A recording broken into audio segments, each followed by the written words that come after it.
Hello guys, welcome back to my channel. তোমাদের সামনে চলে এসেছে একটা ছোট্ট ভিডিও নিয়ে। তো আজ আমি বাড়িতে রয়েছি, তোমরা জানোই আমি এখন বাপের বাড়িতে রয়েছি। আর এখানে দেখছো মুষলধারে বৃষ্টি পড়ছে। তো কি করব, কিছু করার নেই, সকাল সকাল উঠে পড়েছি। আজকে বাড়ি যাওয়ার টাইম হয়ে গেছে, তো সেই কারণে তো তার মধ্যে সকালবেলা উঠে মা দেখছিল বাড়িতে কাজ করছে, তারপর আমাকে চা দিল আর বললো কী খাবি। আমি বললাম টিফিন বেশি কিছু খাবো না। তো বাবা বাজারে গেছিলো বাজার করতে, তখন একটু নিয়ে এসেছিলো জিলিপি, তো আমি জিলিপি খেয়ে নিলাম। জিলিপিটা হেভি খেতে, জানো তো। তো জিলিপিটা খেয়ে গরম গরম করেছিল, তাই নিয়ে চলে এসেছে বাবা। আমি ভালোবাসি খেতে, তাই জন্য তারপরে নিয়ে এসছে। কী আর করবো, খেতে তো হবে। তারপরে মায়ের হাতে সেই রান্নাগুলো কি বলবো, সব রান্না থরে থরে করছে।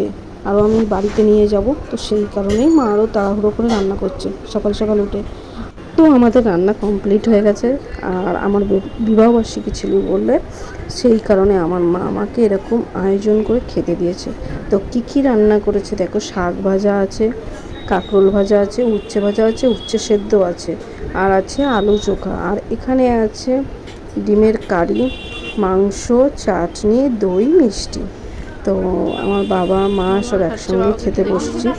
তো মা জিজ্ঞাসা করছিল যে তুই মাংসটা ঠিক করে খাবি কি না।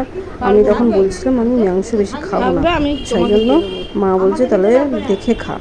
তো তারপরে যাই হোক, বুঝে সুঝে খেতে হবে না, আমাকে আবার বেরোতে হবে। তো সেই সব খেয়ে দিয়ে আমার মা গোছগাছ করে রেডি করে দিয়েছে এইগুলো নিয়ে যাওয়ার জন্য। তো কী কী বাপের বাড়ি থেকে শ্বশুর বাড়ি নিয়ে যাচ্ছি তোমাদেরকে পুরোটাই ভিডিও দেখাবো। আর তোমরা কিন্তু মিস করো না, পুরো ভিডিওটা দেখো। আর এখানে দেখো মা চানা করছে মাংসের কিমা দিয়ে, এত সুন্দর খেতে হয়েছে চানাটা যে কি বলবো। তো আর এখানে হচ্ছে সব কিছুই রান্না হয়ে গেছে, দেখতেই পাচ্ছ।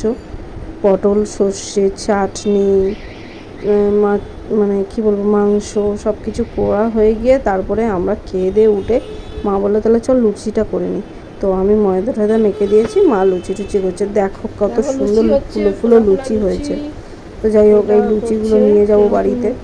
তার সাথে আছে লুচির সঙ্গে আছে টেস্টি আমার মেয়ের খুব পছন্দ কুমড়ো আলুর তরকারি। তো কি বলবো, অসাধারণ খেতে। আর এখানে দেখো আমি একটু চিকেন পকোড়াও করে নিচ্ছি, কারণ চিকেন পকোড়া একটু বাড়ি নিয়ে যাচ্ছি, বাড়িতে সবাই খাবে, সেই কারণে। পকোড়া